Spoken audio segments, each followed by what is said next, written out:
असं मी सरांना माझ्या परीने मी सुचवलं. आता याच्यानंतरचा काय जे निर्णय घ्यायचा ते निर्णय घेतील, परंतु तेव्हाही जर असते त्यांनी आपल्याला संधी दिली तर सर्वांनी सहकार्य करावं असं मला वाटते. पुन्हा या भूमीत आलं तर एक आनंदच आहे. त्यासाठी जेव्हा केव्हा सर हे टूर काढतील तेव्हा त्यांनी असं सर्वांनी सहकार्य करावं.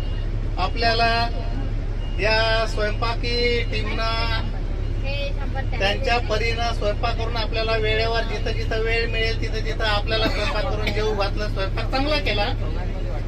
त्याच्यानंतर जी आपली उचल खाचल किंवा आपल्या बॅगा काळजीनं टाकणे, काळजीनं काढणे, ठेवणे हे ज्यांनी केलं तेही म्हणजे या अभिमानासाठी पात्र आहेत. आणि सगळ्यात मोठी गोष्ट म्हणजे या गाडीचे ड्रायव्हर यांनी आपल्याला कुठलाही धक्का न लागू देता, आता शेवटी थोडासा धक्का दिला